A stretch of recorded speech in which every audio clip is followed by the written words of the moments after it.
કૃષ્ણમ બાવાના યજ્ઞોપવી સંસ્કાર પ્રસંગે વરઘોડાનું આયોજન કરવામાં આવ્યું હતું। વૈષ્ણવ સંપ્રદાયના વલ્લભકુળ પરિવારના વૈષ્ણવ આચાર્ય હરિરાયજી મહોદયના પુત્ર કૃષ્ણમ બાવાના શુભ યજ્ઞોપવી સંસ્કારના આયોજન અંતર્ગત 17મી તારીખના રોજ ગણેશ સ્થાપના વૃદ્ધિ કી સભા તથા વરઘોડાનું આયોજન કરવામાં આવ્યું હતું।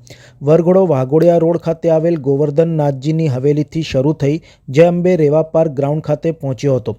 વરઘોડામાં મોટી સંખ્યામાં વૈષ્ણવ સંપ્રદાયના શ્રી વલ્લભકુળ પરિવારના વૈષ્ણવાચાર્યો વિશેષ ઉપસ્થિત રહ્યા હતા તથા યજ્ઞોપવીત ધારણ કરનાર કૃષ્ણમ બાવાને આશીર્વચન આપ્યા હતા।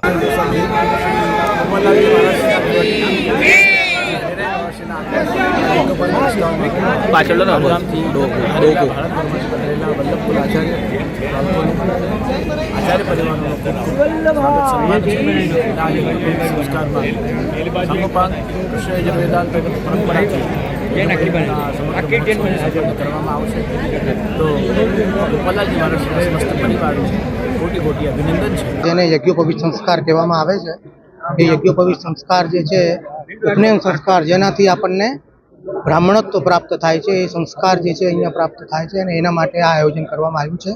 અને અમારા વલ્લભકુળ સંપ્રદાયની અંદર બધા જ સંસ્કારો થાય છે। થોડો સંસ્કારનું મહત્વ સનાતન ધર્મની અંદર રહેલો છે અને એ સનાતન ધર્મની અંતર્ગત આ બે જે સંસ્કાર ચૌલ સંસ્કાર અને યજ્ઞોપવીત સંસ્કાર આ બે સંસ્કાર મુખ્ય છે જેનાથી બ્રાહ્મણોને બ્રાહ્મણત્વ પ્રાપ્ત થઈ અને યજ્ઞોપવીત દ્વારા ગાયત્રી મંત્રનો અધિકાર પ્રાપ્ત થાય છે। અને જ્યાં સુધી ગાયત્રી મંત્રનો અધિકાર પ્રાપ્ત ન થાય ત્યાં સુધી એ વેદાધ્યાન કે વેદનું પાઠ કે વેદનું જ્ઞાન એ નથી કરી શકતો। તે પછી જ એને ગાયત્રી મંત્ર દ્વારા જ એને દીક્ષા આપવામાં આવે છે ને એ દીક્ષા પછી જ એ વેદાધ્યયન કરી શકે છે। એટલે બ્રાહ્મણો માટે આ સર્વશ્રેષ્ઠ છે। વિવાહથી પણ શ્રેષ્ઠ વધારે આ યજ્ઞોપવીત સંસ્કાર રહેલો છે બ્રાહ્મણ માટે। તેનાથી જ એને બ્રાહ્મણત્વ પ્રાપ્ત થાય છે।